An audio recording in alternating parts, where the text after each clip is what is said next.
ஹல்லேலூயா. பரிசுத்தரே பரிசுத்தரே பரிசுத்தரே பரிசுத்தரே படைத்தே நாம் துதிக்கிறோம் துதிக்கிறோம் துதிக்கிறோம். ஓமை உயர்த்துகிறோம். சோத்ரம் சோத்ரம் சோத்ரம் சோத்ரம். அல்லேலூயா அல்லேலூயா அல்லேலூயா அல்லேலூயா அல்லேலூயா அல்லேலூயா. ஆண்டவரே உமக்கு நன்றி நன்றி நன்றி நன்றி நன்றி உமக்கு நன்றி. ஒருவரும் சேர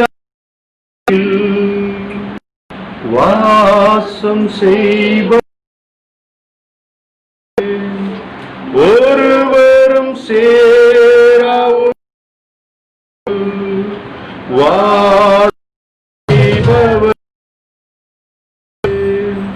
ஒளியினை தந்தோ இதயத்தில் ஒளி நிறைவே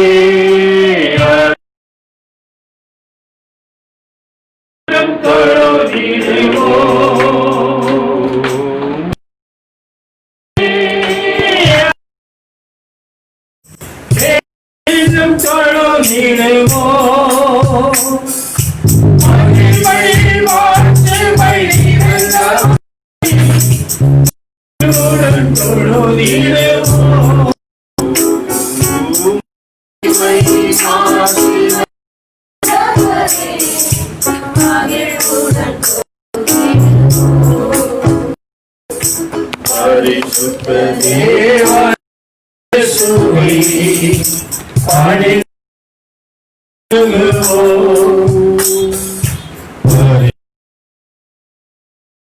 இயேசுவை பாடி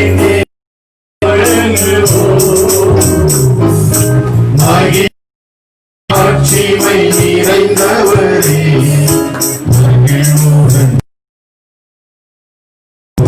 அல்லேலூயா மகிமை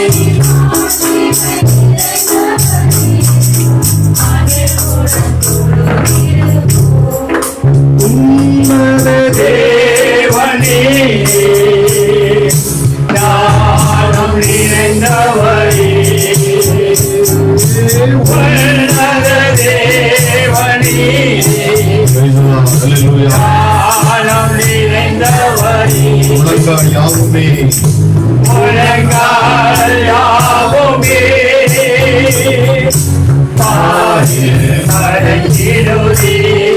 உயர்ந்தவரே உயர்ந்தவரே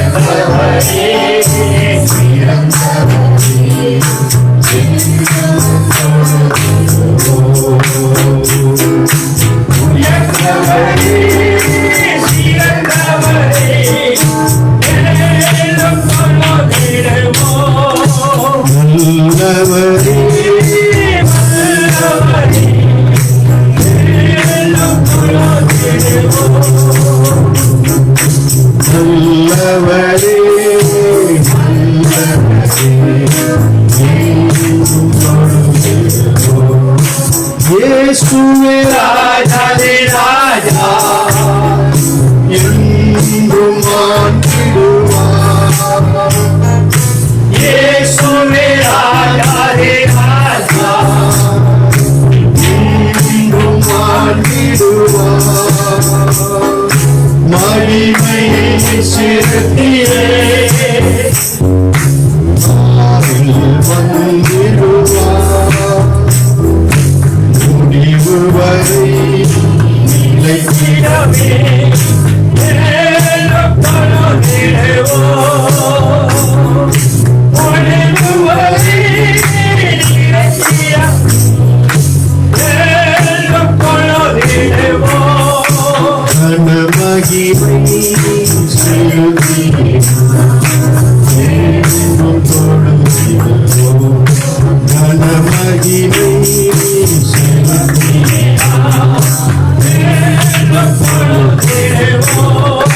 பரிசுத்த தேவனே பாதம் பணிந்திடுவோம். பரிசுத்த தேவனே ஆமென் ஆமென் தேவத்தினிலே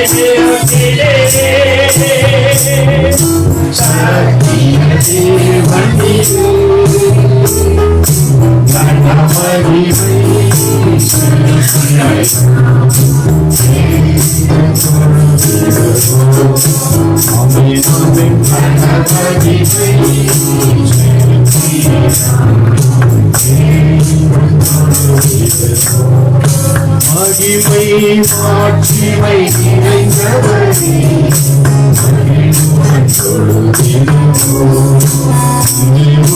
மகிமை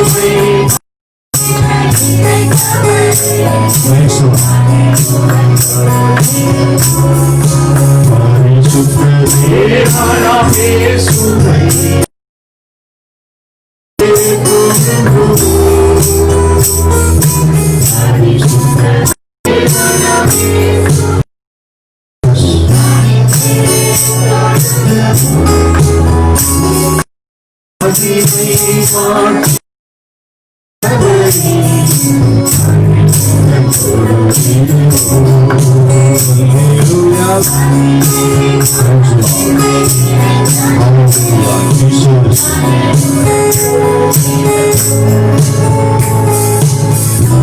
முன்னாடியிலே நாம் காண்கிறது போல மகிமையின் மேல் மகிமை அடைந்து மறுரூபமாகும். தேவன் ஏதேன் தோட்டத்திலே மனிதனை மகிமையாய் சிருஷ்டித்தார். மகிமை அவனுக்குள் இருந்தது, அவனோடு இருந்தது. ஆகையினால் ஏதேன் தோட்டத்திலே அவனோடு கூட உலாவினார். அவன் மாத்திரம் அன்றைக்கு அந்த ஜீவ விருட்சத்தின் கனியை புசித்திருந்தார். நித்தியமாக அவனோடு கூட மட்டுமல்ல அவனுக்குள்ளாகவும் இருப்பார். அதுதான் தேவனுடைய சுத்தம். ஆனால் அவனோ நன்மை தீமை அறிகிற கனியை சாப்பிட்டு தேவ சித்தத்துக்கு மீறினபடினாலே தேவ திட்டத்தின்படி அவன் ஏதேன் தோட்டத்தினுடைய மகிமையை இழந்தான். ஏதேன் தோட்டத்தில் இருந்த ஆளுகை இழக்கப்பட்டது. நித்திய ஜீவனை இழந்தான். மரணம் அவனை ஆட்கொண்டது, பாவம் அவனை ஆட்கொண்டது. பூமி எங்கும் அவன் நிமித்தமாக சபிக்கப்பட்டது. முள்ளும் குறுக்கும் முளைத்து எழும்பின.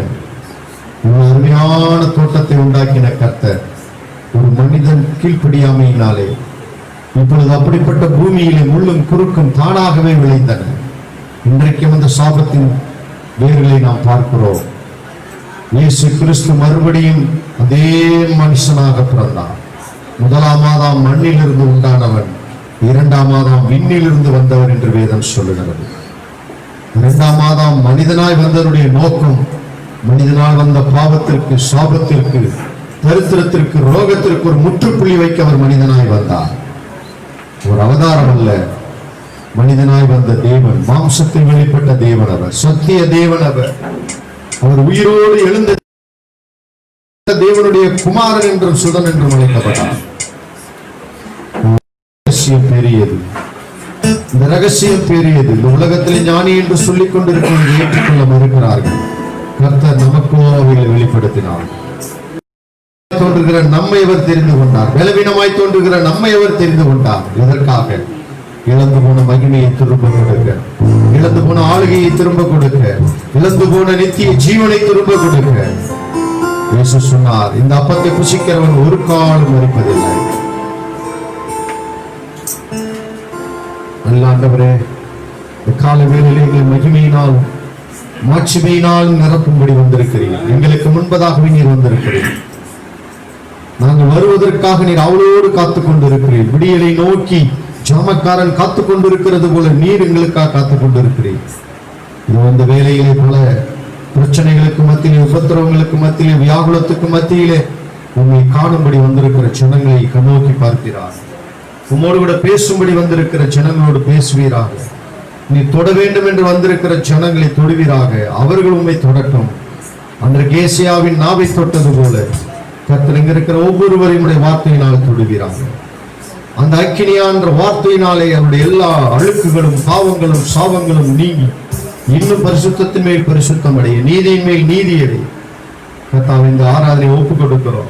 இந்த 11 மாத காலம் எங்களை கண்ணின் மணி போல பாதுகாத்து இந்த மாதத்தினுடைய கடைசி உயிர்த்தெழுந்த மனமகிழ்ச்சி நாளிலே கொண்டு வந்திருக்கிறேன். இந்த வருடத்தை முடிக்க இன்னும் ஒரு சில நாட்கள் தான் இருக்கிறது. ஆண்டவரே, ஆனாலும் நீர் எங்களுக்கு என்றைக்கும் நல்லவராகவே இருந்தீர். ஜனவரி மாதத்தில் எப்படி நல்லவராயிருந்தீரோ அதே போல ஆண்டவரே இந்த கொரோனா நாட்களிலும் நீ நல்லவராயிருந்தீர். அதில் விசேஷமாக எங்கள் சபை மக்களை நீர் பாதுகாத்துக் கொண்டீர். இந்த கொள்ளை நோய் அணுகாதபடிக்கு விலக்கி காத்துக் கொண்டீர். அது வந்தது, ஆனாலும் பக்கத்திலே வந்தாலும் அதை எங்களை அணுகாதபடிக்கு விலக்கி காத்தீர். ஆமாண்டவர், அதற்காக உமக்கு நாங்கள் சபையாய் நன்றி செலுத்துகிறோம். ஆண்டவர், பலவான்கள் மரித்தார்கள், ஆனால் எங்களை ஜீவனுள்ளோர் தேசத்தில் நடமாட வைத்திருக்கிறபடியினாலே நாங்கள் உண்மை பாடுகிறோம். ஆண்டவர், நன்றியோடு துதிக்கிறோம். துவக்க முதல் முடி வரைக்கும் நீர் பொறுப்படுத்திக் கொள்ளும். வந்த ஒவ்வொருவரை ஆசீர்வதிக்கிறோம். அதை தடைப்பட்டவர்களையும் தடையை நீ கொண்டு வாருங்கள். இந்த ஆண்டவரே லைவ் டெலிகாஸ்ட் மூலமாய் பார்த்து கொண்டிருக்கிற ஜனங்களோடு கூட நீர் பேசும். பாடல்கள் மூலமாக அவருடைய ஆவி ஆத்மாவை உயிர்ப்பிக்க செய்வீராக, சரீரத்தில் விடுதலையை அனுபவிக்க செய்வீராக. நன்றியோடு நாங்கள் துதிக்கிறோம், சோதரிக்கிறோம். இயேசுவின் நாமத்தில் பிதாவே. உங்களை யாவரையும் இயேசு நாமத்தினாலே வாழ்த்துகிறோம். சில பாடல்களை பாடி நாம் தேவனை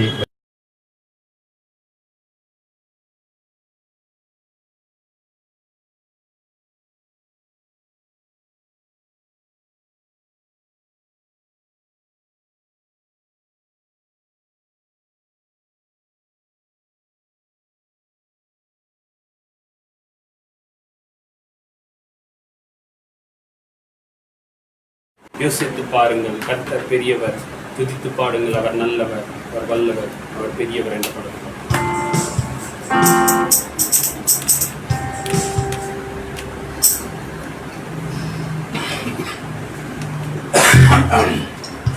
கர்த்தர் நல்லவர், ருசித்து பாருங்கள், யுத்தத்தில் வல்லவர், யோசித்து பாருங்கள்.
வாழ்வே வாழுவா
கர்த்தர் பெரியவர், கர்த்தர் பெரியவர்.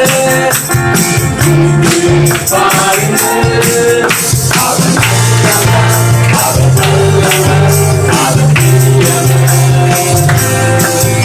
அவர் நல்லவர், அவர் நல்லவர், அவர் பெரியவர். அவர் நல்லவர், அவர் நல்லவர், அவர் பெரியவர். அவர் நல்லவர், அவர் நல்லவர், அவர் பெரியவர். வல்லமையானவர், வல்லமையானவர், கடத்திருப்பவர், வாழ்வில் மேன்மையை அடைந்தே வாழ்வான். வல்லமையானவர், கடத்திருப்பவர், வாழ்வில் மேன்மையை அடைந்தே வாழ்வான். அவர் கிருபையினால் நிலைத்திருவார், அவர் மகிமை தங்கிடுவார். அவர் கிருபையினால் நிலைத்திருவார், அவர் மகிமை தங்கிடுவார். கர்த்தர்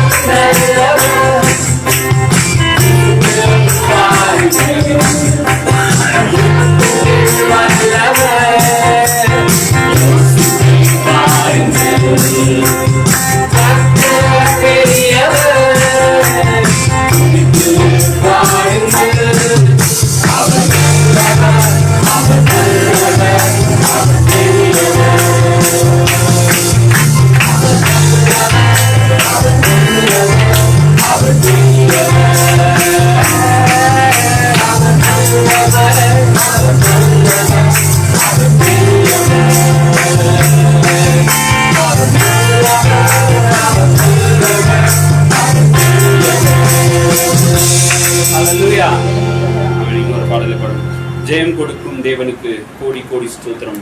வாழ்வழிக்கும் இயேசு ராஜாவுக்கு வாழ்நாளே நமஸ்காரம்.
தேவன் சொல்லுகிறார், என் மகிமையை வேறு ஒருவனுக்கும் கொடையாது. இந்த தேவன் சொல்லுகிறார், மனிதனின் மகிமையினால் கனப்படுத்துகிறார். அவருடைய மகிமை வேறு யாருக்கும் கொடுக்க விருப்பப்பட மாட்டார். ஆனால் அவருடைய பிள்ளைகளாகிய உங்களுக்கும் எனக்கும் அந்த பிரகாசத்தை, அந்த மகிமையை, இந்த குளோரியை அவர் இலவசமாய் கொடுக்கிறார். இலவசமாய் கொடுக்கிறார். அந்த வார்த்தையினுடைய வல்லமையை புரிந்து கொள்ள வேண்டும். என் மகிமை வேறு ஒருவருக்கு நான் கொடை. அந்த விஷயத்தில் அவர் எரிச்சலின் தேவனாய் காணப்படுகிறார். பொறாமையுள்ள தேவனாக வேதத்தில் அவர் சொல்லும்போது சொல்லுகிறார், தேவர்கள் அல்லாத தேவர்களை கும்பிடுகிறவர்கள் யாராவது தங்கள் தேவர்களை மாற்றினது உண்டா? ஆனால் ஜீவனுள்ள தேவனாகி என்னை கும்பிடுகிற நீங்கள் வழி விலகி போய்விட்டீர்களே. மாடு தன் எஜமானை கழுதை தன் முன்னணையும் அறியும் என்பதைப் போல அறிவில்லாமல் இஸ்ரவேல் ஜனங்கள் சங்காரமாகிறார்களே என்று வேதனையோடு சொல்கிறார். தேவனை குறித்த ஒரு அறிவு அவர் நம்மை மகிமையினாலும் குணத்தினாலும் முடிசூட்டி இருக்கிறார். 2ஆம் சங்கீதத்திலே சொல்லி இருந்தால் அது பழைய ஏற்பாட்டுக்கு நினைச்சுக்கலாம். அது எபிரேய நிருபத்தார் மறுபடியும் அதை எடுத்து சொல்லுகிறார். தெய்வ தூதர்களுக்கு நாம் சற்று சிறியவராக்கப்பட்டிருக்கிறோம் என்று டிரான்ஸ்லேஷன்ல போட்டிருக்கு. ஆனா மூல பாஷையில் அப்படி இல்லை. தேவனுக்கு சற்று சிறியவராக்கப்பட்டிருக்கிறார். தேவனுக்கு அடுத்த லெவலில் நம்மளை தான் வச்சிருக்கிறார். அதற்கு ஆதாரம் அதே 2ஆம் அதிகாரத்தில் எபிரேயர் சொல்றாரு, அவர் தேவதூதர்களுக்கு உதவியாக கைவிடாமல் ஆபிரகாமுக்கு உதவியாக கை கொடுத்தார். ஆபிரகாமின் சந்ததிக்கு உதவியாக கை கொடுத்தார். ஆகையினாலே அவர் தேவதூதர்களிலும் பெரியவர், மோசையிலும் பெரியவர், தேவாலயத்திலும் பெரியவர், சாலமோனிலும் பெரியவர், யோனாவிலும் பெரியவர், யாக்கோபிலும் பெரியவர். நம் மத்தியில் இருக்கிறார், நமக்குள்ளே இருக்கிறார். ஒரு முறை கூட இந்த சரணத்தை பாடுவோம். எனக்குள்ளே இருக்கின்ற என்னே சுயந்தும் பெரியவரே, அறியாததும் எட்டாததும் ஆன பெரிய காரியங்களை உனக்கு அறிவிப்பார். எனக்குள்ளே இருக்கின்ற என்னே சுயந்தும் பெரியவரே, சொல்லுங்க. எனக்குள்ளே இருக்கின்ற என்னே சுயந்தும் பெரியவரே, அறியாததும் எட்டாததுமான பெரிய காரியங்கள் செய்திடுவார்.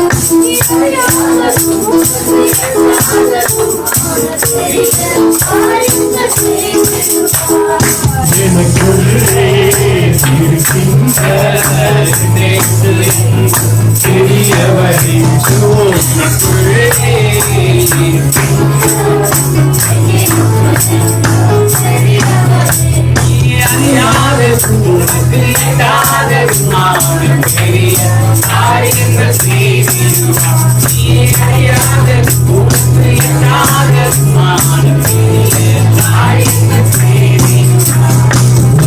பெரியவரே,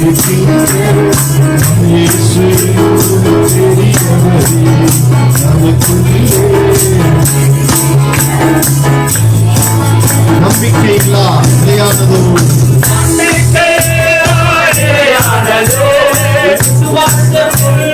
குறைவானதோ நம்பிக்கை இல்லா நிலையானதோ குறைவானதோ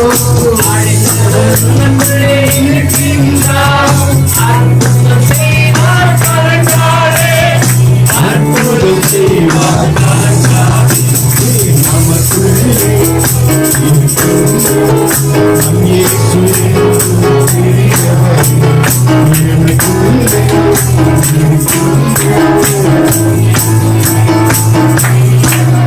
நான் அறியாத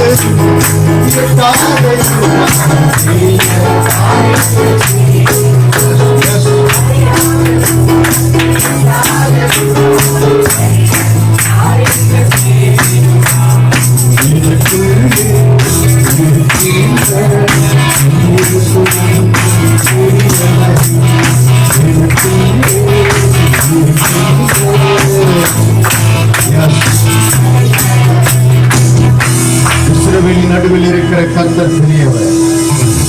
இனி நீ தீங்கை காணாதிருப்பாய்.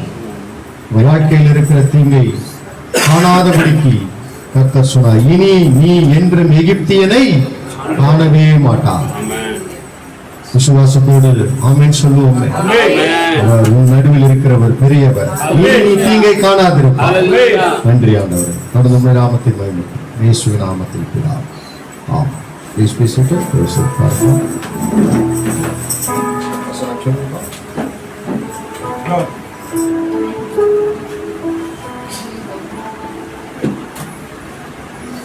சங்கீதம் 119:25-32.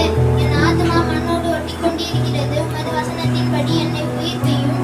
என் வழிகளை நான் உமக்கு காட்டின போது எனக்கு செவி கொடுத்து உமது பிரமாணங்களை எனக்கு போதியும்.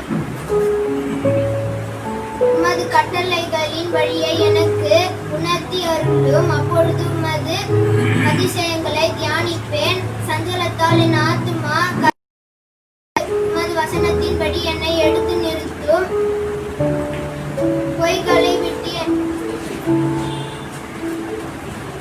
வழியை விட்டு என்னை விலக்கி உம்முடைய வேதத்தை எனக்கு அருள் செய்யும். மெய்வழியை நான் தெரிந்து கொண்டு உம்முடைய நியாயங்களை எனக்கு முன்பாக நிறுத்தினேன். உமது சாட்சிகள் மேல் பற்றுதலாயிருக்கிறேன். கர்த்தாவே, என்னை வெட்கத்துக்கு உட்பட பண்ணாதையும். நீர் என் இருதயத்தை விசாலமாக்கும் போது நான் உமது கற்பனைகளின் வழியாக ஓடுவேன்.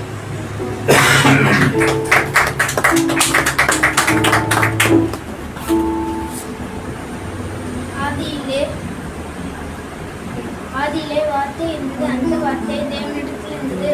அந்த வார்த்தை தேவனாய் இருந்தது. அவர் ஆதியிலே தேவனோடு இருந்தார். சகலமும் அவர் மூலமாய்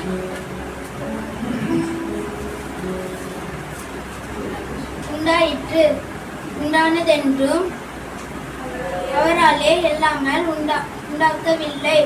அவருக்குள் ஜீவன் இருந்தது. அந்த ஜீவன் மனுஷருக்கு ஒளியா இருந்தது. அந்த ஒளி இரவிலே பிரகாசிக்கிறது.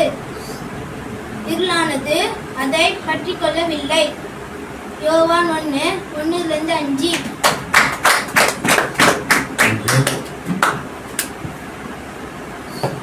இன்னைக்கு தமிழ்நாடு பூரா கார்த்திகை தீபம் கொண்டாடுறாங்க. நல்ல வசனம் சொன்னாங்க. அவருக்கு ஜீவன் இருந்தது, அது ஒளியாய். மனுஷருக்கு எப்படி இருந்ததுன்னா ஒளியாய். கர்த்தருக்கு ஸ்தோத்திரம். நிச்சயமாகவே தேவன் நல்லவராக இருக்கிறார். பிறந்த நாள் அறிவிப்புகள்.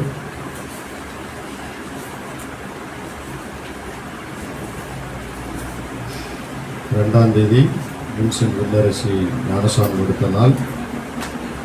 5ஆம் தேதி வேல்டு பின்னி மற்றும் பாஸ்டர் மாவுடைய பிறந்த நாள். கர்த்தர்களை ஆசீர்வதிக்கும்படி நம்மளால் கர்த்தரை ஸ்தோத்திரம் பண்ணுவோம். ஸ்தோத்திரம், ஸ்தோத்திரம், ஸ்தோத்திரம். தேவனுடைய பரிசுத்த நாமத்துக்கு மகிமை உண்டாவதாக. நீதியின் சூரியன் என்ற தலைப்பிலே நான் உங்களோட விட சில வாரங்களாக தேவ செய்தி அளித்து வருகிறேன். அதிலே நீதியின் சூரியனுடைய பிள்ளைகள் அவர்களுக்கு இயல்பாகவே அந்த சூரியனுடைய பிரகாசம் உண்டு. இந்த பிரகாசத்தை நாம் தொடர்ந்து அனுபவிக்க நாம் அவரை நோக்கி பார்க்க வேண்டும் என்று சொல்லி நாம் பார்த்தோம். நோக்கி பார்க்கும் பொழுது அருமையான காரியத்தை நாம் என்ன பண்ண வேண்டும், அரிதான காரியத்தை பெற்றுக்கொள்கிறோம் என்று சொல்லி பல காரியங்களை கடந்த வாரத்தில் நாம் பார்த்தோம். இன்றைக்கு தொடர்ந்து நாம் அடுத்த அந்த சூரியனுடைய இன்னொரு தன்மையை பார்க்கும் பொழுது நாம் பிரகாசிப்பதற்கு தொடர்ந்து செய்யவே இன்னொரு காரியம். எபேசியர் 5ஆம் அதிகாரம் 14வது வசனம் வாசிக்கும் பொழுது, எபேசியருக்கு எழுதின நிருபம் 5ஆம் அதிகாரம் 14வது வசனம். ஆதலால் தூங்குகிற நீ விழித்து மரித்தோரை விட்டு எழுந்து, மரித்தோரை விட்டு என்ன பண்ணு, எழுந்திரு. அப்பொழுது கிறிஸ்து உன்னை பிரகாசிப்பிப்பார் என்று சொல்லியிருக்கிறார். கிறிஸ்து உன்னை என்ன பண்ணுவார், பிரகாசிப்பிப்பார்.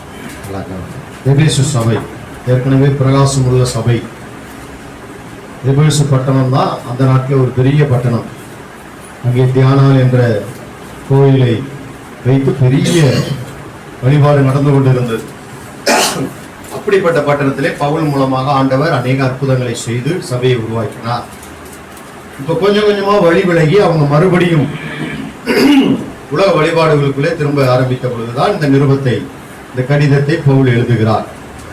அப்படி எழுதும்போது சொல்கிறார், ஏற்கனவே உங்களுக்கு பிரகாசம் இருக்குது, நீங்க இப்ப கொஞ்சம் மங்கி போய் இருக்கிறீங்க, பிரகாசம் இருக்கிற மாதிரி தெரியாம என்ன பண்ணிக்கிட்டு இருக்கீங்க, தூங்கிக்கிட்டு இருக்கு. அந்த ஒரு வாரமா நமக்கு நம்ம என்ன பண்ண முடியல, பார்க்க முடியல. நிவர் புயல், என்ன புயல், ஆமா நிவர் புயல் அடைக்க ஒரு சுவர் தேவையா, அதுக்கு இயேசுவின் பவர் தேவையெல்லாம் கவிதை எழுதியிருந்தாங்க ஒரு சில பாஸ்டர்லாம். அப்போ நல்லா புரிஞ்சுக்கங்க, 4-5 நாளா சூரியனே நமக்கு தெரியல, வெளிச்சமே தெரியல. அப்ப நான் கேட்கிறேன், அப்ப சூரியனுடைய ஒளி மங்கி போச்சா? சூரியனுக்குரிய ஒளி எப்படிதான் இருந்தது, அது இயல்பா எப்பொழுதும் போல பிரகாசித்துக் கொண்டுதான் இருந்தது. ஆனா இடையில என்ன நடந்தது, அடர்ந்த மேகங்கள், பிரச்சனைகள், கவலைகள், தூக்கம், இப்படி பல பிரச்சனைகள் வந்து நமக்குள்ள இருக்கிற பிரகாசத்தை வெளியில பிரகாசிக்காதபடிக்கு என்ன கொண்டிருக்கு, மூடிக்கொண்டிருக்கிறது. எகிப்திய மொழியில மொத்தம் 78 எழுத்துக்கள் உண்டாம். தமிழ் மொழியில எத்தனை எழுத்துப்பா? நான் கூட தான் கேட்டேன். 46. கரெக்ட். ஒன்றும் இப்போ கஷ்டமே இல்லை. 12 உயிர் எழுத்து, 18 மெய் எழுத்து. 12 × 18 216 பிளஸ் ஒரு ஆயுத எழுத்து கூட்டு 216, ஒரு 30, 246. இது ஒன்று 244. ஈஸியாக சொல்லி கொடுத்துட்டேன். தமிழ் டீச்சர் பெரிய மனப்பாடம் பண்ணிட்டு அப்பார்ட்மெண்ட்ல ஒரு மலையாள பிரதர் இருக்கிறார். திடீர்னு அவர்கிட்ட கேட்டேன், மலையாளம் கற்றுக்கிட்டு இருக்கிறேன், மலையாளத்தில் எத்தனை எழுத்துங்க இருக்குன்னு கேட்டேன். திடீர்னு கேட்டேன், நான் எப்படி சொல்றது அப்படின்னாரு. எழுத படிக்க தெரிஞ்சவர் தான். அதுல எகிப்து எழுத்துல 19வது எழுத்து சூரியனுடைய சின்னம் இருக்குமா.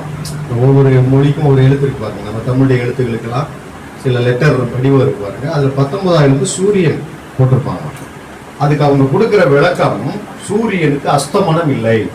என்ன இல்லையா, அது சூரியனா இருக்கனால அதுக்கு என்னவே கிடையாதான், அதுக்கு உதயமும் கிடையாது, அஸ்தமனமும் கிடையாது, அது அப்படியே தான் இருக்குது. பூமி தான் என்ன பண்ணிக்கிட்டு இருக்குது, அப்படித்தானே சயின்ஸ் அப்படித்தானே சொல்லுதுங்க. பூமி என்ன பண்ணுது, சுழல்றதுனால காலையிலேயும் மாலையிலேயும் நமக்கு தெரியுது சூரியனா தான் இருக்குது. அப்ப அதே போலதான் நீதியின் சூரியனுடைய பிள்ளைகளாகி உங்களுக்கும் எனக்கும் தேவன் கொடுத்த அந்த பிரகாசம் என்றைக்கு இருக்குது. அது ஒரு சில வேளை நண்பகல்ல பிரகாசிக்கலாம், காலையில கொஞ்சம் மங்களா இருக்கலாம், சாயந்தரம் மங்களா இருக்கலாம். அதனாலதான் இங்க கர்த்தர் சொல்றாரு, தூங்குகிற நீ யாரை விட்டு எழுந்திருக்கணுமா. அப்ப மரித்தோர்னா என்ன மரித்தோரு, எபேசியர் 2ஆம் அதிகாரத்தில் தெளிவா சொல்றார். என்ன, முற்காலத்திலே இவ்வுலக வழக்கத்தின்படி மரித்தவர்களாய் இருந்த நம்மை. அப்ப எதுல மரித்து போயிருக்கிறோம், உலக வழக்கத்தின்படி நம்முடைய ஆத்மா, நம்முடைய ஆவியிலே அந்த பிரகாசம் வெளிப்படாதபடிக்கு மரித்து போய் கிடக்கிறோம். அதான் அப்படித்தானே போட்டிருக்குது எபேசியர். பாவங்களினாலும் மரி உயிர்ப்பித்தார். வழக்கத்தின்படியே நீங்கள் முற்காலத்திலே இவ்வுலக பாவம் சாபம்னா என்ன அர்த்தம்? தேவன் சொல்லாததை செய்யறதெல்லாம் பாவம். இவ்வுலக வழக்கம் என்று சொல்லுகிறார். உலகத்திற்கு என்று சில வழக்கங்கள் இருக்குது, கோட்பாடுகள் இருக்கிறது, சில முறைமைகள் இருக்கிறது. அதுல நம்ம மரிச்சு போயிருந்தோம். ஆனா கிறிஸ்துவோ நம்ம என்ன பண்ணார்? தேவனோ இரக்கத்தில் ஐஸ்வர்யம் உள்ளவராய் நம்மில் அன்பு கூர்ந்த நம்முடைய மிகுந்த அன்பினாலே அக்கிரமங்களில் மரித்தவர்களாய் இருந்த நம்மை யாரோடு கூட உயிர்ப்பித்தாராம்? நல்ல கவனிங்க, தனியா நம்மளை உயிர்ப்பிக்கல, கிறிஸ்துவின் மூலமாய், கிறிஸ்துவோடு கூட. அப்ப கிறிஸ்துவ நம்மளோட கூட கொண்டாந்து ஒட்டி வச்சுட்டார். இப்ப கிறிஸ்து நீதியின் சூரியன், நமக்குள்ளே அந்த சூரியனுடைய பிரகாசம் இருக்கிறது. ராமன் சொல்ல மாட்டீங்களா? அல்லேலூயா, கர்த்தருக்கு ஸ்தோத்திரம் உண்டாவதாக. அப்போ நீங்களும் நானும் இந்த பிரகாசத்தை மற்றவர்கள் காண்பிக்கும்படியாக நம்ம எழுந்திருக்கணும். ஒரு நடந்த சம்பவம், கல்கத்தாவில் ரொம்ப ஃபேமஸான ஒரு தெய்வம் சொன்னா காளின்னு சொல்லுவாங்க. எப்படி எபேசில தியானாங்கிற மாதிரி கல்கத்தாவுக்கு ஃபேமஸானது என்னது? இந்த துர்கா பூஜை எல்லாம் சொல்லுவாங்க, ஆயுத பூஜை. காளி தெய்வம் தான் அங்க, அதுதான் ரொம்ப ஃபேமஸ். அந்த கோயில ஒரு 20 வருஷமா ஒரு பூசாரி பூஜை பண்ணிட்டு இருந்தார். ஸோ அந்த ஏரியாவில் இருக்கிற எல்லாருக்கும் அவர் நல்லா தெரியுமா. ஒரு நாள் திடீர்னு அவர் ரோட்ல நடந்து போய்கிட்டு இருந்த பொழுது மயக்கம் போட்டு கீழே விழுந்துட்டார். போறவங்க வரவங்களாம் அவரை பார்த்துட்டு போறாங்களாம், ஒருத்தருமே அவருக்கு உதவி செய்யலையா.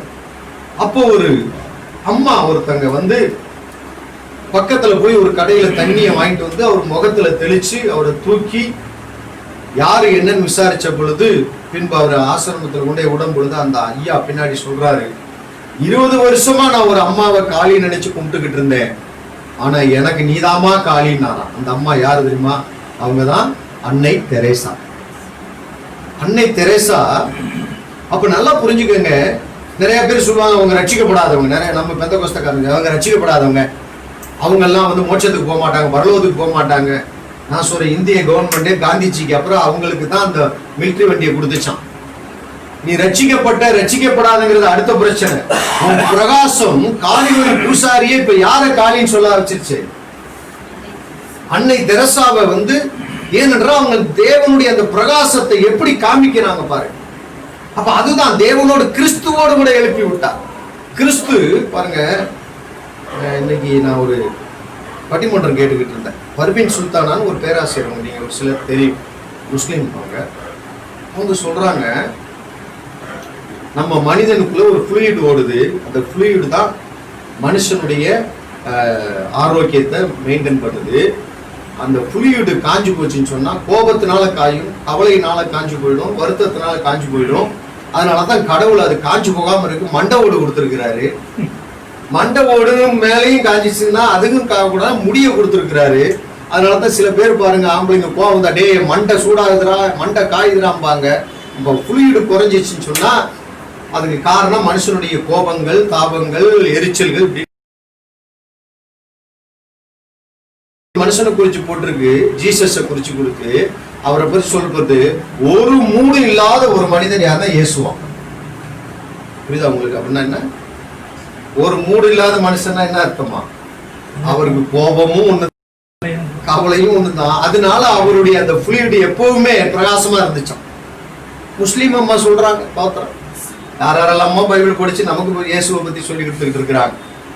இயேசுடைய ரட்சிப்பை பெற்ற, இயேசுடைய ரத்தத்தினால மீட்கப்பட்ட நமக்குள்ளே அந்த பிரகாசம் ஏன் இன்னும் மங்கிக்கிட்டு இருக்குது? ஏன் மங்கிக்கிட்டு இருக்குது? எதனால கர்த்தர் இந்த சபைக்கு சொல்றாரு, தூங்குகிற நீ மரித்தோரை விட்டு நீ என்ன பண்ணு, எழுந்து. எபேசியர் 5ஆம் அதிகாரம் தானே படிச்சோம், 14வது வசனம். ஆதலால் தூங்குகிற நீ என்ன பண்ணணுமா? முதல்ல விழித்து எழு. விழித்து எழு. அது இந்த குளிர்காலத்துல நமக்கு தூக்கம் அப்படியே இஸ்துக்குன்னு போகுது. எப்படி போகுது? இஸ்துக்குன்னு போகுது. பெட்ஷீட் எடுத்து போத்தினா கூட கம்பளியை போட்டு சொட்டரை போட்டு நல்லா இன்னும் கொஞ்சம், அதுவும் காலையில தான் நல்லா தூக்கம் வருது. சர்ச்சுக்கு வேற போகணுமே, இந்த ஞாயிற்றுக்கிழமை மட்டும் இல்லைன்னா எப்படி தூங்கலாம்? தோத்திரம். இப்போ பசங்களுக்கு வித்தியாசமே தெரியல, மற்ற நாளுக்கு ஞாயிற்றுக்கிழமை வித்தியாசமே தெரியல. எல்லா நாளும் லீவா இருக்குது. கர்த்தருக்கு ஸ்தோத்திரம். அப்ப நல்ல கவனிங்க, பிரகாசிக்கிற வேண்டிய நேரத்தில் நம்ம தூங்கிக்கிட்டு இருந்தோம் சொன்னா காளி கோயில் பூசாரி மாதிரி ஆளுங்க எப்படி இயேசுவை அறிந்து கொள்ள முடியும்? எப்படி அறிந்து கொள்ள முடியும் சொல்ல? அந்த அம்மா ஒரு தடவை அன்னை தெரேசா அம்மா ஆசிரமத்தில் உள்ள பிள்ளைகளுக்காக கல்கத்தா தெருக்களிலே பிச்சை எடுத்து, அதாவது என்ன கிடைச்சாலும் அதை வாங்குறதுக்காக போனாங்களாம். அப்போ ஒரு பெரிய பணக்கார முதலாளி அங்க இருந்தவன் அவங்க காரி துப்புனான். உடனே அவங்க அதை தன்னுடைய வலது கையால தொடச்சிட்டு, எனக்கு பரிசு கொடுத்துட்டீங்க, என் பிள்ளைகளுக்கு என்ன கொடுக்குறீங்கன்னு கேட்டாங்க. சொல்ல புரியுதா? பிரகாசம் எப்படி இருக்கணும்? இரக்கம் செய்யறதுல மாத்திரமில்ல, அவமானத்தையும் சகிப்பதிலும் பிரகாசம் இருக்க வேண்டும். இயேசு சத்தமிடாதிருக்கிற நாட்டை போல் இருந்தார். நம்ம அப்படி இருக்கிறோமா? வீட்டுல யோசித்து பாருங்க. புருஷன் ஒன்று சொன்னா நம்ம எள்ளு மாதிரி செய்யல, கடுகு மாதிரி புரியும். எப்படி புரிகிறோம்? கடுகு மாதிரி புரிகிறோம். தோத்திரம். காலையில ஆரம்பிச்சிடாத ஆத்தா, சர்ச்சுக்கு வேற போகணும், நம்ம வந்து வச்சுக்குவோம், மல்லு கட்டுவோம் அப்படின்றான். சில குடும்பங்கள்ல பேச்சுக்கு பேச்சு, போட்டிக்கு போட்டி. சில காரியங்கள் நமக்கு அவமானமான காரியங்கள் சொன்னா கூட இல்லாததை சொல்லும்போது கோபம் வரதான் செய்யும். செய்யாததை சொல்லும் போது என்ன வரும்? நமக்கு கண்டிப்பா எரிச்சல் வரும், கோபம் வரும். உடனே நம்ம என்ன பண்ணும்? மனிதனுடைய இயல்பு அதை ரைட்டுன்னு நிரூபிக்க தோணும். இல்ல, நான் இப்படி செய்யல, நான் இப்படித்தான், நான் இதை செய்யல, தோத்துறோம். பிக் பாஸ் மாதிரி விளையாட்ட விளையாடு, தோத்துறோம், சரியா விளையாடு அப்படின்னு மனசு சொல்லும். ஆனா பிரகாசம் என்ன சொல்லும்? நீ செய்யல இல்ல, ஏன் அதை பத்தி கவலைப்படுற? நீ செய்யல இல்ல, அதனால நீ ஏன் அதை பத்தி கவலைப்படுற? சொன்னவங்களுக்கு தான். ஒரு முறை இயேசு கிறிஸ்து சமரியா பட்டணத்துக்கு போயிட்டு இருக்காரு. அப்ப பாருங்க, அங்க உள்ள ஜனங்கள் எல்லாம் அந்த பண்ணி செத்து போச்சுங்களா, என்ன பண்ணாங்க? அவரை திட்ட ஆரம்பிச்சிட்டாங்க. பலகாரம் பையன் அவங்களோட முதலீடே பண்ணி தோத்துறோம். கடந்த வாரத்தில் யாரோ ஒரு சகோதரர் சொன்னார், இன்னைக்கு பண்ணிங்கிறாயா, கோபம் வருதியாங்கிறாங்க. பண்ணினா முதல்ல நமக்கு கோபம் வரத்தான் செய்யும். அப்ப பாருங்க, சீசர்கள்லாம் வந்து அக்கினி இறக்கி என்ன பண்ணும்? அழிச்சு போடுனாங்க. பைபிள்ல எழுதாத சில சம்பவங்கள். அந்த வகையில ரோமன் கத்தோலிக்கக்காரங்களை பாராட்டணும். சில காரியங்கள்லாம் அவங்க சேமிச்சு வச்சிருக்கிறாங்க. அதுல ஒண்ணு சொல்லியிருக்கப்பா வந்து இயேசு சொன்னாராம், இதுக்கு முன்னாடி ஒரு பட்டணத்துக்கு போனோம், அங்க நம்ம அற்புத அதிசயங்களா செய்தோம் அமையா. அப்ப அந்த பட்டணத்தார் நமக்கு என்ன பண்ணாங்க? விலையேற பெற்ற ஸ்வீட்டு அப்போ எல்லாம் கொண்டு வந்து கொடுத்தாங்களா? ஆமையா. அப்ப நம்ம என்ன செஞ்சோம்? வேண்டான்னு சொல்லிட்டோம். வேண்டாம்னு சொன்னா அவங்க என்ன பண்ணிட்டாங்க? திரும்ப எடுத்துட்டு போயிட்டாங்க. அதே போல இந்த ஜனங்க நம்ம என்ன பண்றாங்க? திட்டுறாங்க, உலகாரம் சொல்றாங்க. இப்ப நம்ம அதை ஏத்துக்கிட்டோம்னா, அவனுக்கு பதில் சொன்னோம்னா என்ன ஆயிடுச்சு? இப்போ ஒருத்தர் ஒரு காரியம் சொல்றாங்கன்னா அதுக்கு பதில் சொல்லிட்டோம்னா அதுக்கு நம்ம என்ன பண்ணிட்டோம்? ஏற்றுக்கொண்டு அங்கீகரித்து அதுக்கு நம்ம என்ன பண்ணிருக்கிறோம்? பதில் சொல்றோம். இப்ப நம்ம ஒண்ணுமே செய்யலைன்னா ஏற்றுக்கொள்ளல. இப்ப ஏற்றுக்கொள்ள ஆட்டோமேட்டிக்கா என்ன பண்ணுவாங்க? அவன் சொன்ன வார்த்தைகள் அவங்களே எடுத்துக்கொள்ளுவாங்க. இதுக்கும் பிரகாசம் தேவை. ராமன் சொல்லுங்க. திட்டும் போது, சொல்லாததை சொல்லும் போது, செய்யாததை செய்யும் போது, செஞ்சீங்கன்னு சொல்லும் பொழுது அதை சகிக்கிறதுக்கு ஒரு பிரகாசம் தேவை, வல்லமை தேவை. சும்மா பெரிய காரியங்களை செய்வதற்கு மாத்திரம் வல்லமை பிரகாசம் மாத்திரம் எல்லாருங்க. இயேசு அப்படிப்பட்டவராக இருந்தார். அதான் அந்த அம்மா சொல்றாங்க, பல்பின் Sultana, a man who is having no mood, he is the Jesus அப்படின்றாங்க. எந்தவித உணர்ச்சியும் இல்லாத மனிதன் அவங்க சொல்றாங்க. எல்லா உணர்ச்சி அவருக்கு இருந்தது. அவங்க எதுக்கு சொல்ல வரானா, அந்த fluid அவர் குறையாம வச்சுக்கிட்டு இருந்ததுனாலதான் தேவனோட அவருக்குள்ள தொடர்பு. நல்லா புரிஞ்சுக்கங்க. நான் அடிக்கடி சொல்றது, நம்ம எல்லாருக்குள்ள ஒரு ஓரா இருக்கு. ஓராவா ஆறாவா? ஆறா. தோத்திரம். ஆறா இருக்குது, தோத்திரம். ஆனா நம்ம அதை பார்க்க முடியாதபடிக்கு நமக்குள்ள அது மங்கிக்கிட்டு இருக்குது. ஒவ்வொரு தலைக்கு பின்னாடி என்ன இருக்குது? பேன் இருக்குன்றியா? தோத்திரம். ஆறா இருக்குது, தோத்திரம். ஏன் தெரியல? ஏன் வெளிப்படல? இப்ப உங்க தலைக்கு பின்னாடி இருக்கிற ஆறா, பின்னாடி இருக்கிற ஆளுக்கு ஏன் தெரியல? தூங்கிக்கிட்டு இருக்கிற, ஏதோ காரியத்துல மறிச்சு போயிட்டு இருக்கிற. தேவன் இன்னைக்கு சொல்றாரு, தூங்குகிற நீ மரித்தோரை விட்டு என்ன பண்ணு? உன் ஆறாவ பிரகாசத்தை எல்லாரும் பார்க்கவே. யோபா லூக்கா 15ஆம் அதிகாரத்துல நம்ம எல்லாருக்கும் தெரியும், 3 உவமைகளை இயேசு சொன்னார். சொன்னாருங்களா? எதுக்கு சொன்னார் இந்த உவமையில? என்னைக்காவது நீங்க யோசித்து பார்த்துருக்கீங்க? என்னென்ன உவமை? காணாமல் போன ஆடு, கரெக்டா? காணாமல் போன வெள்ளிக்காசு, காணாமல் போன இளையகுமார். 3 உவமை தான் அந்த அதிகாரத்துல மெயினான சப்ஜெக்ட். கரெக்ட் தானுங்களா? முதல்ல என்னது? காணாமல் போன ஆடு, காணாமல் போன வெள்ளிக்காசு, காணாமல் போன இளையகுமார். இந்த 3 ஊமைகளை எதற்கு சொன்னார்? ஏன் சம்பந்தம் இல்லாம அதை சொல்லணும்? அதை ஏன் எழுதி வைக்கணும்? சம்பந்தம் இருக்கு. நீங்க லூக்கா 15ஆம் அதிகாரம் முதல் 2 வசனத்தை படிச்சீங்கன்னா எதுக்கு இந்த ஊமையை சொன்னாருங்கிறத அங்க சொல்லுது. அங்க பாருங்க, இயேசு கிறிஸ்து உட்கார்ந்து இருக்கிறாரு. அவருடைய பிரசங்கத்தை கேட்க ஆயக்காரரும் பாவிகளும் என்ன பண்ணினாங்களாம்? அவருடைய வசனங்களை கேட்கும்படி வந்திருந்தாங்களாம். இயேசு எப்பவுமே சும்மா வெறும் பிரசங்கம் பண்ண மாட்டாரு, கூடவே என்னமும் போடுவாரு, மதிய உணவும் போடுவாரு. அடுத்த வசனத்துல சொல்றாங்க, பரிசேயர் சதுசேயர் எல்லாம் பார்த்துக்கிட்டு இவர் பாவிகளோடும் ஆயக்காரரோடு என்ன பண்றாரு? சாப்பிடுறாரு. இந்த 2 வசனத்தை அடிப்படையா வச்சுதான் அந்த பரிசேயர் சதுசேயர் தங்களை நீதிமான்கள் என்று எண்ணிக்கொள்கிறவர்களுக்காக அந்த 3 உவமையை சொல்றாரு. அதுல முதல் உவமையில என்ன சொல்றாரு? 99 நீதிமான்கள். அவங்க என்ன பண்ண தேவையில்லை, மனம் திரும்ப அவசியம் இல்லாத நீதிமான்கள். நல்லா கவனிங்க, அவங்க பாவிங்க கிடையாது. அவங்க இனிமே மனம் திரும்ப வேண்டிய அவசியமே அப்படித்தானே இருக்குது, அவசியம் இல்லாத. நல்லா கவனிங்க. அப்படின்னா என்ன? there is no reason to repent. அவங்க நீதிமான்கள். ஆண்டவரே சொல்றார், மனம் திரும்ப அவசியம் இல்லாத 99 நீதிமான்களை பார்க்கிலும் அந்த ஒரு ஆடு, அந்த ஒரு பாவி. ஆட்டோட சுபாவம் நம்ம எல்லாரும் நிறைய பிரசங்கம் கேட்டிருக்கிறோம். நல்லா கவனிங்களேன். இந்த எங்க அப்பார்ட்மெண்ட்ல ஒரு கருப்பு நாய் ஒன்று வளர்க்குறோம், பப்பி. அது இடையில எல்லாருமே ஏறுன்னு சொல்லிட்டு கொண்டு பாலத்துக்கு கீழே கொண்டு விட்டு வந்துட்டாங்க. எங்க வீட்டுக்கு கீழே இருக்கிறவர் ஒருத்தர் அந்த பக்கம் போயிருக்கிறாரு, நாயை கூட்டிட்டு வந்துட்டார். ஒண்ணு பைக்கோட பின்னாடி வந்துருச்சான். இது நாயோட சுபாவம், நாட்டோட சுபாவம் இல்லை. காணாம போயிடுச்சுன்னு வச்சுக்கோங்களேன். இப்போ நாய் நீங்க காணாம போயிட்டீங்க, பார்த்தோம்னா நம்ம ஒன்றும் என்ன பண்ணிடுறோம், நம்ம வண்டியில ஏறி உட்காந்துரும், இல்லை பைக்ல ஏறிடும், இல்லை கார்ல ஏறிடும், உடனே வாழை ஆட்டிக்கிட்டு ஒரு மாதிரி பண்ணி ஓடியாந்துரும். ஆனால் ஆடு அப்படி கிடையாது. எஜமான பார்த்தோன்னா இன்னும் ஓடுமா அது. அப்போ அந்த ஆட்டை என்ன பண்ணுவானா எஜமான் மேய்ப்பன், போய் கால் 2ஐயும் பிடிச்சி எங்க தூக்கி போடுவான், தோல் மேல போட்டு காலை கெட்டியா பிடிச்சிட்டு வந்தா தான் அந்த ஆடை என்ன பண்ணுமா, தொழுவத்துக்கு கொண்டு வர முடியும். இதே போலத்தான் நீங்களும் நானும். புல்லு கண்ட இடமே சோறு கண்ட இடமே சொர்க்கங்கிற மாதிரி எங்கெங்கெல்லாம் போய் மாட்டிக்கிட்டாலும் நம்முடைய மீட்பர் நம்மளை தேடி வந்து நம்ம வர்றதுக்கு அடம் பிடிச்சாலும் அவரே இந்த பூமிக்கு வந்து ரத்தம் சிந்தி கையை காலை கட்டி, பாருங்க அந்த ஆட்டுக்குட்டிய கையை காலை கட்டினது போல இயேசுவை கல்வாரி சிலுவையிலே கைகளிலும் கால்களிலும் ஆணிகளை கொடுத்தினார். உங்களை உடைக்கிறதுக்கு பதிலாக அவரை உடைச்சாங்க. அப்படி கொண்டு வந்து நம்ம ரட்சித்து ஒரு பாவி மனம் திரும்புவது நிமித்தம் என்ன உண்டாது சொன்னாங்க. இது ஒரு பக்கம் இருக்கு. அப்ப இந்த பேசிக், இந்த ஓமை சொன்னதுடைய நோக்கம், பாவிகளோடையும் ஆயக்காரோட உட்கார்ந்து இப்படி பேசிக்கிட்டு சாப்பிட்டுக்கிட்டு இருக்கிறீங்களே அப்படிங்கும் போதுதான் ஆண்டவர் சொல்றாரு, நல்ல துணிக்கு என்ன தேவையில்லை. யாராவது சோப்பு போடுவாங்களா? எந்த துணிக்கு தான் சோப்பு போடுவாங்க? எதுக்கு தான் சூடாங்க? எல்லாரும் காலையில ஏன் குளிக்கிறீங்க? பாஸ்டர் யாரும் கையை தூக்குங்கன்னு சொல்லிவிடாதீங்க பாஸ்டர், ஊர்ல நாங்க நிறைய பேர் குளிக்க வந்துட்டோம்.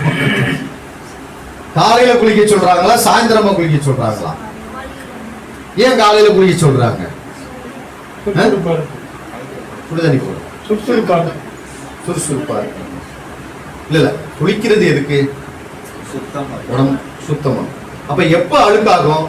காலையில இருந்து சாயந்தரம் பூரா வேலை செஞ்சுட்டோ படிச்சுட்டு வந்தா தானே அழுக்காகும். எப்பதான் குளிக்கணும்? சட்டப்படி சுத்தமாகணும் எப்பதான் குளிக்கணும்? சாயந்தரமோ நைட்டு தானே குளிக்கணும். ஏன் காலையில குளிக்க சொல்றோம்? சுத்தமாகிறதுக்காக குளிக்க சொல்லல. ராத்திரியெல்லாம் நம்ம படுத்து நம்முடைய உடம்புல உஷ்ணம் இருக்குமா, அந்த உஷ்ணத்தை வெளியேற்றுறதுக்காக தான் காலையில குளிக்க சொல்றாங்க.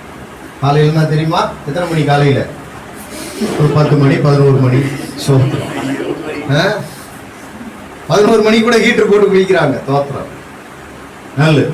எதுக்கு இதை சொல்ல வருகிறேன் என்றால், தூக்கம் நம்முடைய பிரகாசத்தை என்ன பண்ணுகிறது.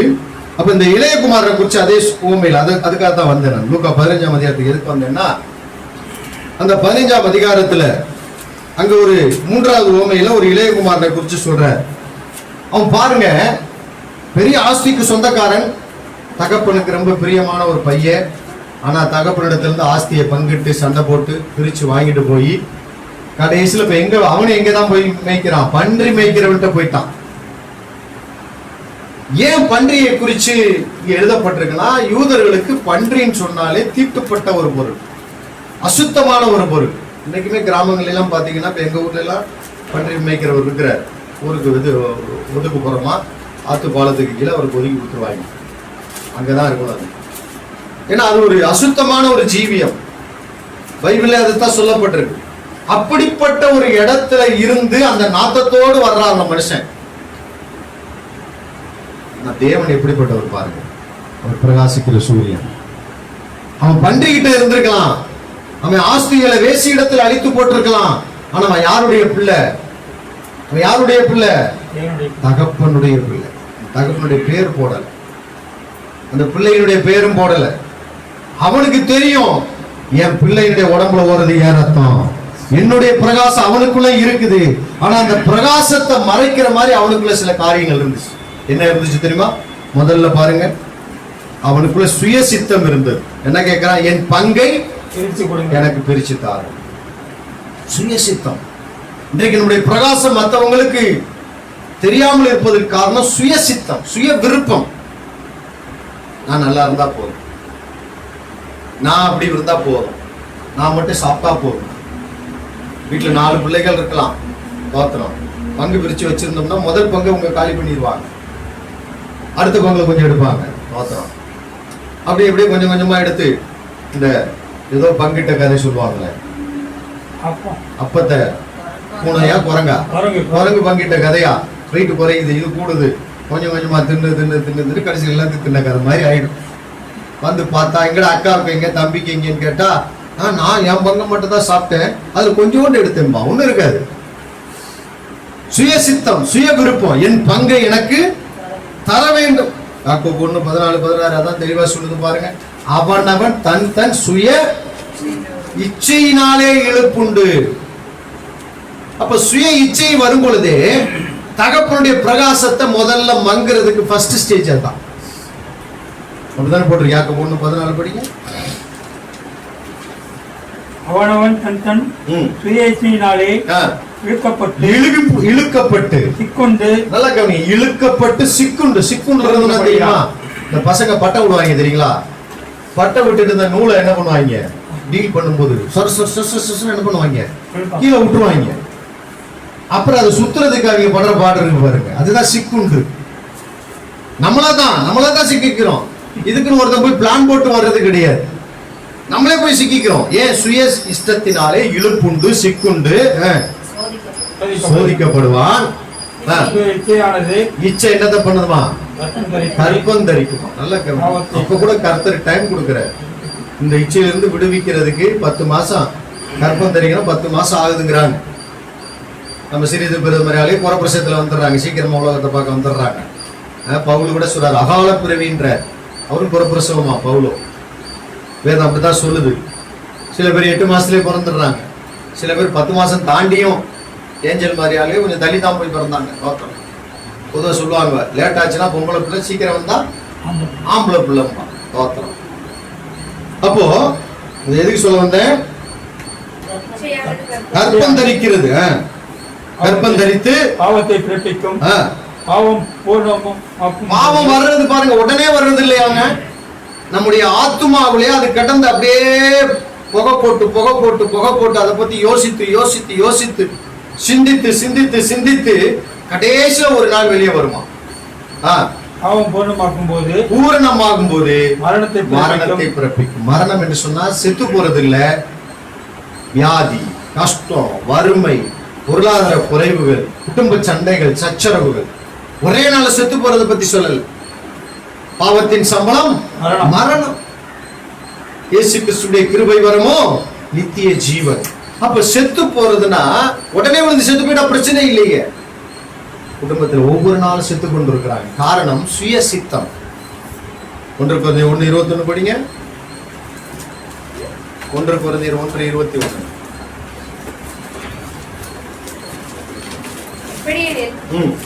தேவ ஞானத்துக்கு ஏற்றபடி உலகமானது சுய ஞானத்தினாலே. என்ன ஞானமா பாருங்க, உலகத்துக்கு ஒரு ஞானம் இருக்கிறது.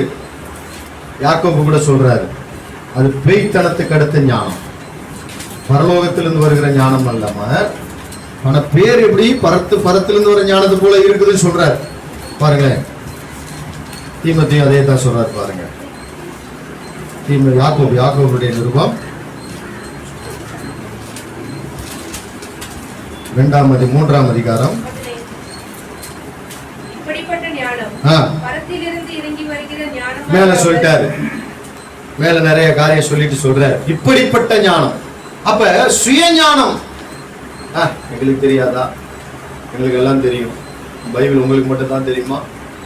எங்ககிட்ட இப்ப பைபிள் ஆப்பு இருக்குது, அந்த ஆப்பு இருக்கு, இந்த ஆப்பு இருக்குது. சோத்ரா எத்தனையோ ஆப்பு வந்துருச்சு இல்லைங்களா? ஆப்புகள் எல்லாம் உங்களுக்கு ஆப்பு வைக்காம இருந்தா போதும். சுய ஞானம். எடுத்து பாருங்க 2 பேதுரு 3 அதிகாரம் 3 வசனம். சுருக்கமா சொல்ற, விளக்குறதுக்கு நேரம் இல்லை. 2 பேதுரு 3 அதிகாரம் 3 வசனம். முதலாவது நீங்கள் அறிய வேண்டியது என்னவெனில் கடைசி நாட்களில் சுய இச்சைகள், நல்லா கவனிங்க, சுய விருப்பம், சுய ஞானம், சுய இச்சை, நிறைய இருக்கு, நிறைய லிஸ்ட் இருக்கு.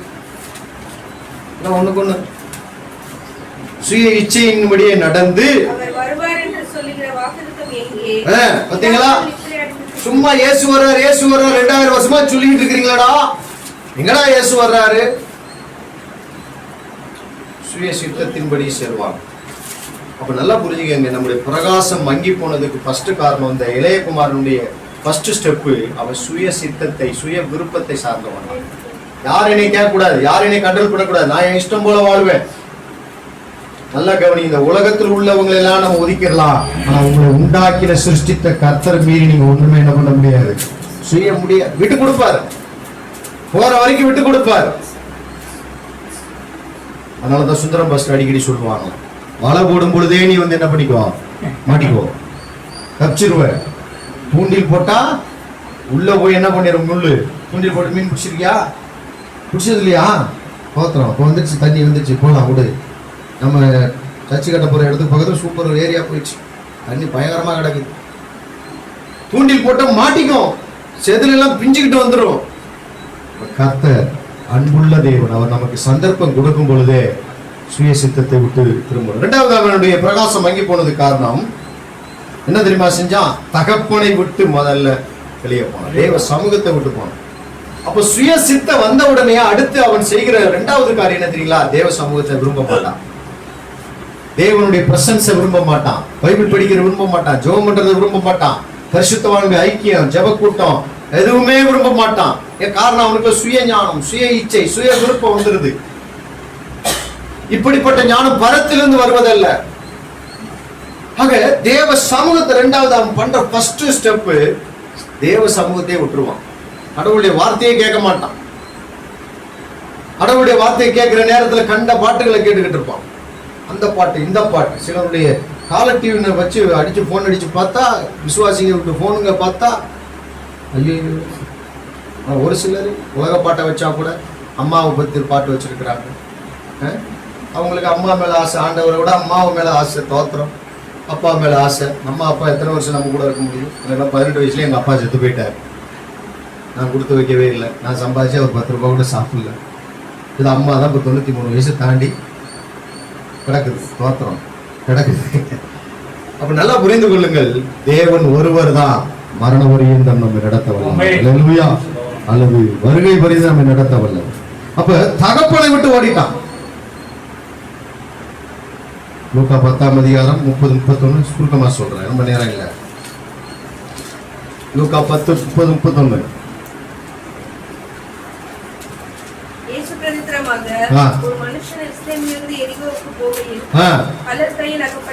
அப்ப நல்லா கவனிங்க, எருசலேம் இருந்து எங்க போய்கிட்டு இருந்தாராம்?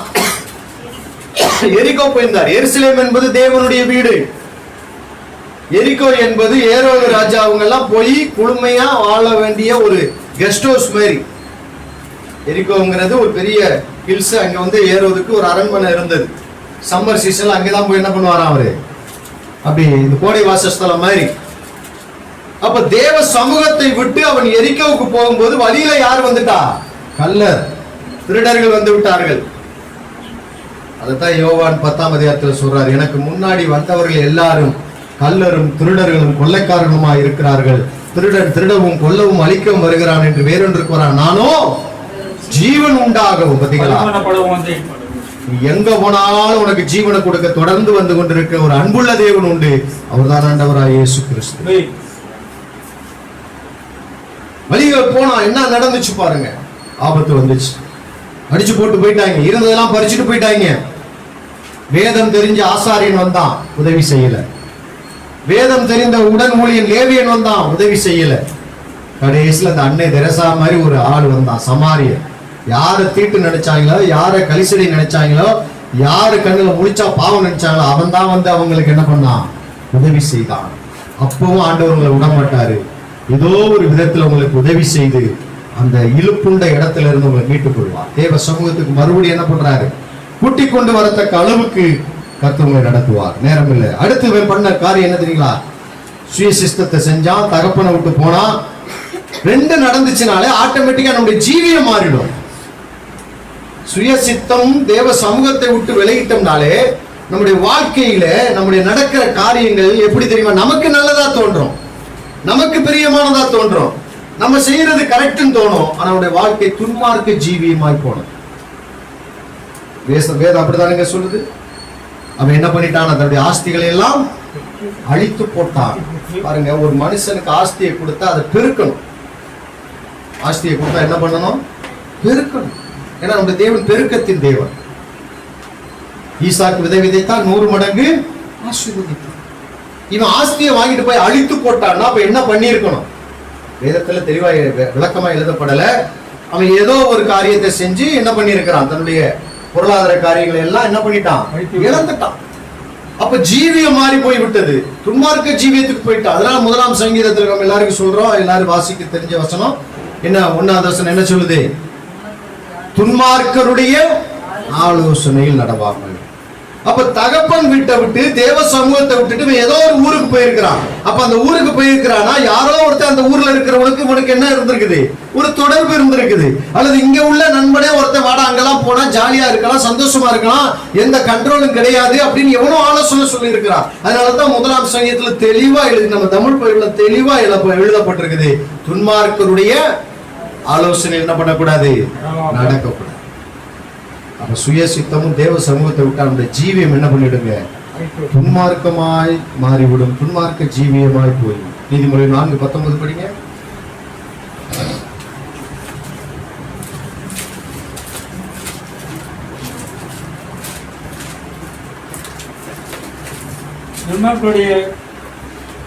பாதையோ காரிருளை போல் இருக்கும், துன்மார்க்கருடைய பாதையோ காரிருளை போல் இருக்கும். தாங்கள் இடறுவதே அவங்களுக்கு தெரியாது. அவங்க நினைச்சுக்கிட்டு இருப்பாங்க நம்ம நல்லா தானே இருக்கிறோம், நம்ம வாழ்க்கை நல்லா தானே போய்கிட்டு இருக்குது, யாரு தெய்வம் இல்லாம நம்ம வாழ்ந்துகிட்டு தானே இருக்கிறோம். ஆனா இங்க வசனம் சொல்லுது, அவங்க இடறது அவங்களுக்கே தெரியாது. ஏன் எதுல நடக்கிறாங்க, காரிருளில் நடக்கிறாங்க. ஆனா உங்களை என்னை ரட்சித்த தேவன் இருளிலே வெளிச்சத்தை பிரகாசிக்க செய்கிறது. உங்க பிரகாசத்தை ஏன் மங்க போய்கிட்டு இருக்குது, காரணம் என்ன, சுய சித்தம், தேவ சமூகத்தை விட்டு போவது, இஷ்டமான ஜீவியம். அடுத்து அதனால வந்த காரியம் என்ன, எல்லாவற்றையும் இழந்தான், நஷ்டம், வாழ்க்கையில எல்லாம் நஷ்டமாயிடுச்சு, எல்லாம் நஷ்டமாயிடுச்சு. இந்த காலத்துல சொல்லுவாங்க, காசு இல்லைன்னா பணம்னா பணமும் வாயை திறக்குன்னு சொல்லுவாங்க. கல்லறைக்கு போகணும்னா கூட இப்ப என்ன தேவைப்படுது, ஆமா சில்லறை தேவை. இது ஆட்டோவில் படிச்சிருக்கிறாரு போல, கல்லறைக்கு போக சில்லறை தேவை. ஆனா நாங்கள் ஆட்டோவில் மட்டும் இலவசம் போனோம். ஒண்ணு இல்லைங்க, அரசாங்க ஆஸ்பத்திரியில ஒரு குழந்தை பிறந்துருச்சுன்னா ஆம்பளை பிள்ளைக்கு 1000 ரூபாயாம், பொம்பளை பிள்ளைன்னா 500 ரூபாயாம். காமிக்க கொண்டு வந்து காமிக்க, தாம் நம்ம பெத்த பிள்ளைய நம்ம கிட்ட காமிக்கிறதுக்கு. இல்லைன்னா டோக்கனை மாத்திருங்க, இருங்க வாட்டுக்கு தோத்திரம். அது வதவதன் பெத்துக்கிட்டு கிடக்குதுங்களா, டோக்கன் மாறி போச்சுன்னா போச்சு பிரச்சனை. ஏன்னா பிறக்கும் போது எல்லா குழந்தைகளும் எப்படிதான் இருக்கும் சொல்லுவாங்க, பன்னிக்குட்டி கூட பிறக்கப்ப எப்படி இருக்குமா, அழகா இருக்குமா. நம்புங்க, நம்ம எல்லாருக்கும் அழகாத்தான் இருந்திருக்கிறோம். 500 ரூபாய் பிறந்ததுல இருந்து சாகர வரைக்கும் காசு தேவை. நல்லா கவனிங்க, வேதம் தெளிவா சொல்லுது, பணம் எல்லாவற்றுக்கும் உதவும், அவசியம். பெந்தகோஸ்தே சபையில பிசாசுன்னு சொல்லிவிட்டாங்க. காசுனாலே பிசாசுன்ட்டாங்க. காசு, துட்டு, பணம், மணி இது தேவை, அவசியம். பைபிளே சொல்லுது. இது 3 இல்லைன்னா படிக்க வைக்க முடியுமா? நீங்க 2 பேரும் எங்கே தான் படிச்சுக்கிட்டு இருக்கணும்? இந்த கருக்கு ஆலமரத்தடியில் இருக்கிற ஸ்கூல்ல தான் படிச்சுக்கிட்டு இருக்கணும். ஆர்வன் எங்கே தான் படிச்சுக்கிட்டு இருக்கணும்? ராமசாமி ஸ்கூல்ல தான் படிச்சுக்கிட்டு இருக்கணும். சகோதரிகளாம் ட்விங்கிள் கேர்டன்ல கேர்ள்ஸ் ஹை ஸ்கூல்ல தான் படிச்சுக்கிட்டு இருக்கணும். அப்போ கேர்ள்ஸ் அங்கெல்லாம் படிச்சா தப்பா? இல்லை. இதுக்காக நம்ம ஒரு குவாலிட்டியா இன்னும் கொஞ்சம் பிள்ளைங்க நல்லா படிக்கணும், நல்லா இருக்கணும் அப்படிங்கிறதுக்காக. அப்போ காசு அவசியம். ஒரு நல்ல சாப்பாடு சாப்பிடணும், ஒரு நல்ல ட்ரெஸ் வேணும், பார்த்தோம் ஸ்விக்கியில் ஆர்டர் பண்ணி தீயாத சிக்கன் சாப்பிடணும். காசு வேணுமா வேண்டாமா? காசு வேணுமா? டப்பு வேணும். பணம் அவசியம். நஷ்டமாயிட்டான். பணம் இருக்கிற வரைக்கும் கூட இருந்தவங்க ஓடி போயிட்டாங்க. இப்ப பணம் இல்ல, கடைசியில எங்க போக வேண்டியதாகி போச்சு? குடியானவனிடத்துல. நல்லா கவனிங்க அந்த வசனம். குடியானவன் தமிழ்ல டீசெண்டா போடுறது. அப்படி அர்த்தம் என்ன தெரியுமா? கீழ்த்தரமான ஜாதி உள்ளவர்கள். நான் நோய் பேசத்தை குறித்து நான் பேசியிருக்கிறேன். நோய் பேசத்து இருந்த ஊருக்கு பேரு ஒதுக்குப்புறமான ஊர். ஊரால ஒதுக்கி வைக்கப்பட்ட இடம் இந்த லோதேபார். லோதேபார்னு சொன்னா பெரிய ஆட்கள்லாம் அங்க வந்து தங்க மாட்டாங்க, சாமானியர்கள்லாம் வந்து தங்க மாட்டாங்க. இன்னைக்கு நம்ம ஐயா முடப்பாடி போய் வாழைத்தோப்பை போய் பார்க்க போனார். பரவாயில்ல, சகதிக்கெல்லாம் அடைஞ்சு போனார். கீழே பார்த்தீங்கன்னா கார்பெட்டை வச்சிருக்கிறான். விவசாயி மையம் கார்பெட்டில் போய் வாழைத்தோப்பை பார்த்துக்கிட்டு இருந்தார்.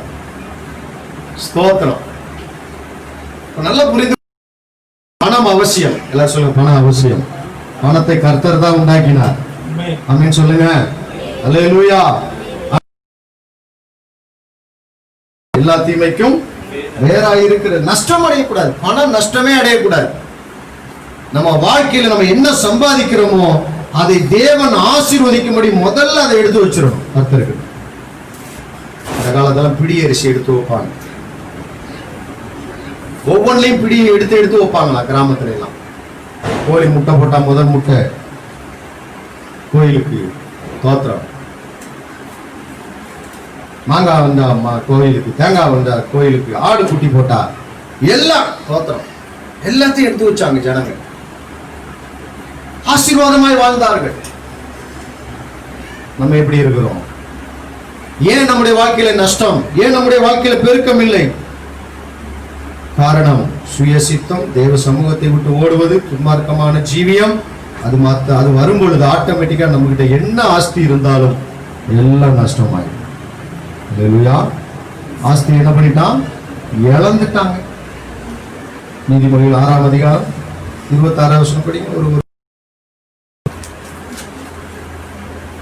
நீதிமொழிகள் 6:26. ஒரு துணியையும் இறக்க வேண்டியதா இருக்கும். பாருங்க, வேசித்தனம் அப்ப துணிக்கையை கூட இறக்க வேண்டியதா இருக்குமா?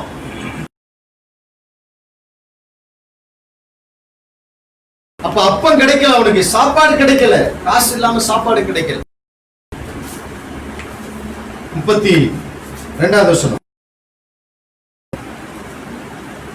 அதே அதிகாரம்.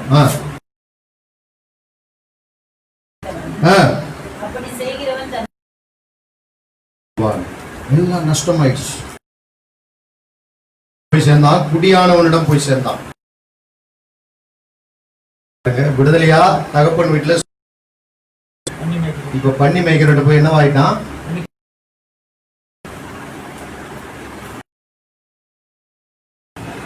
வேலை மட்டும் வாங்குறான், பசிச்சு தின்ன போனானா? வண்டிக்கு வைக்கிற தவிட தின்னு. எவனா தவிட தின்பானா? உங்களுக்கு எல்லாம் உங்க அம்மா சமைக்கிற சாப்பாட்டோட அருமை எப்போ தெரியுமா தெரியும்? பண்ணி தவிட ஒரு நாளைக்கு சாப்பிட்டு பாத்தீங்கன்னா தான் தெரியும். அதுவும் அப்படிதான் இருக்குது பாஸ்டர். அதை விட அது மோசமா இருக்கும். ஸ்தோத்திரம். அப்படிப்பட்ட ஒரு அடிமைத்தனத்துக்குள்ளாக அவன் கடந்து சென்றான். கர்த்தர் சொல்றாரு, கர்த்தர் விடுதலை பண்ணவன் என்ன சொல்றாரு? அடிமையானவன் என்றும் இல்லை, சுயாதீனம் என்றும் இல்லை, ஆண் என்றும் இல்லை, பெண் என்றும் இல்லை, யூதன் என்றும் இல்லை, கிரேக்கன், கிறிஸ்துவுக்குள்ள எல்லாரும் ஒன்று. சமநீதியை கொண்டு வந்தவரே கர்த்தர் தாயா.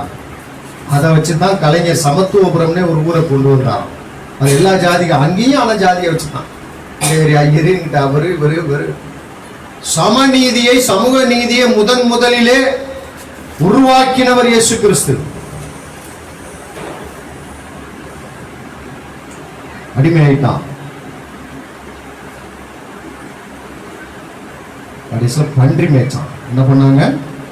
பன்றி மேய்ச்சான். பன்றி மேய்க்கல் என்பது அடிமைத்தனத்திலே மிக மோசமான ஒரு வேலை. அவன் பிரகாசத்தை மங்க செஞ்ச காரியத்தை தான் உங்களுக்கு சுருக்கமா சொன்னேன். முதல் காரியம் என்ன? சுய சித்தம், சுய விருப்பம், சுய ஞானம். நம்ம எப்பொழுதுமே கேட்கணும் கர்த்தரிடத்துல, ஆண்டவரே, இயேசு சொன்னார்ல, உன்னுடைய விருப்பம் ஒன்று இந்த பாத்திரம் நீங்கட்டுமாப்பா, ஆனாலும் என் சித்தம் அல்ல உன் சித்தம். ஜெபத்தை சொல்லி கொடுத்தாருங்க சீசர்களுக்கு. நாங்க என்ன ஜெபம் பண்ண தெரியாதுங்களா? அவங்க அம்மா அப்பா வீடுகள்ல டெய்லி ஜெபம், சாப்பிடறதுக்கு முன்னாடி ஜெபம், அந்த பிரேயர் சாங் ஒண்ணு போட்டு அதை போட்டு முக்காடு போட்டு ஜெபம் பண்ணுவாங்க. அவங்களுடைய ஜெபம்லாம் வித்தியாசமா இருந்தது. இயேசுடைய ஜெபத்தை பார்க்கறாங்க, ஒரு மாதிரியா இருக்குது. அதனாலதான் சொல்றாங்க, ஆண்டவரே, நாங்க செய்யற ஜெபமா நீ செய்யற ஜெபமா? நாங்கெல்லாம் எதுகை மோனையோட இப்படி எல்லாம் கூப்பிட்டோம், தேவனை யெகோவான்னு சொல்றதுக்கே பயப்படுவோம். ஆனா நீர் எடுத்த உடனே பிதாவேன்றீரே. கல்லறைகிட்ட போய் என்ன சொன்னாரு? Mother, you are always hearing me. பிதாவே, நீர் எப்பொழுதும் எனக்கு செவி கொடுக்கிறவர் ஆனபடியினால் என்பதை அறிந்திருக்கிறேன். ஆனால் இவர்கள் நிமித்தம் யாருமே அப்படி ஜெபம் பண்ணதில்லை. அப்ப ஜெபம் பண்ண கொடுக்கும்போது அவர் என்ன சொல்ற? பரமண்டலத்தில் இருக்க எங்கள் பரம பிதாவே, உம்முடைய நாமம் பரிசுத்தப்படுவதா, உம்முடைய சித்தம் பரலோகத்திலே செய்யப்படுவது போல தேவ சித்தத்தை அறிந்து இந்த வாழ்க்கையில் ஒப்பு கொடுப்போம். பிரகாசம் காளி கோயில் பூசாரியை மாத்திரமில்ல, எல்லா இழுத்து கொண்டு வரும். வசனம் இருக்குதா இல்லைங்களா? அதை மாத்திரம் 62ஆம் அதிகாரம் ஏசாயா தீர்க்க தரிசன புஸ்தகம் 62ஆம் அதிகாரம் படிங்க. எழும்பி பிரகாசி. 60ஆம் அதிகாரம் 1ஆவது வசனம். எழும்பி பிரகாசி, உன் ஒளி வந்தது, கர்த்தருடைய மகிமை உன்மேல் உதித்தது. இதோ இருள் பூமியையும் காரிருள் ஜனங்களை மூடும், ஆனாலும் உன்மேல் கர்த்தர் என்ன பண்ணுவார்?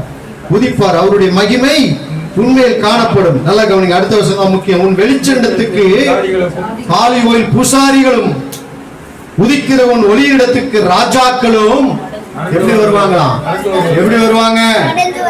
வருவாங்களா? பிரகாசத்தை பிரகாசிக்க செய்யும். நம்ம எல்லாருக்கும் மூடி கத்தை நோக்கி போகும். என் விருப்பம் எல்லாமே இயேசுவே நீர்தான் என்றோ, என் விருப்பம் எல்லாமே இயேசுவே நீர்தான் என்றோ, உம் சித்தம் ஒன்றையே நான்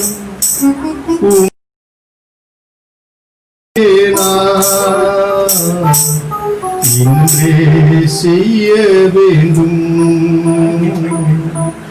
இன்றே செய்ய வேண்டும். என்ன பாடுது? பரிசுத்த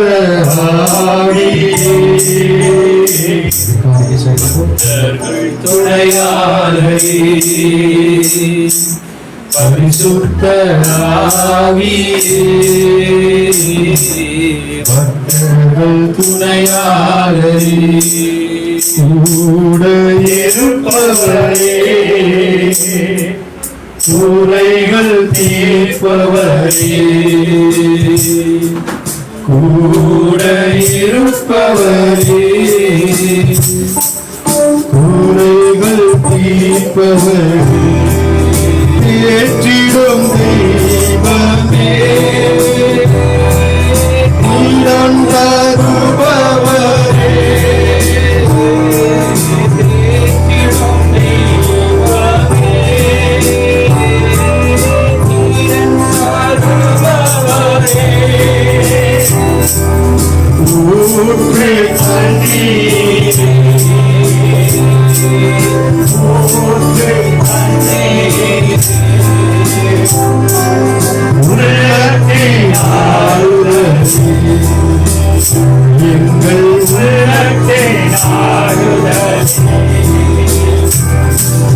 பரிசுத்த ஆவியே,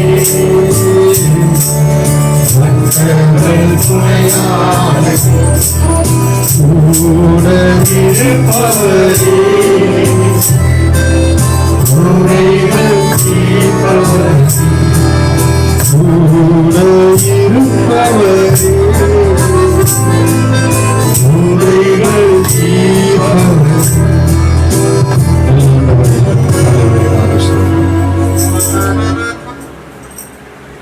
உங்களுடைய சுய சித்தமோ சுய ஞானமோ சுய இச்சைகளோ உங்களுடைய வாழ்க்கையில காணப்படாதபடி உன் சித்தம் மாத்திரம் செய்ய நாங்கள் உங்களை ஒப்புக் கொடுக்கிறோம்.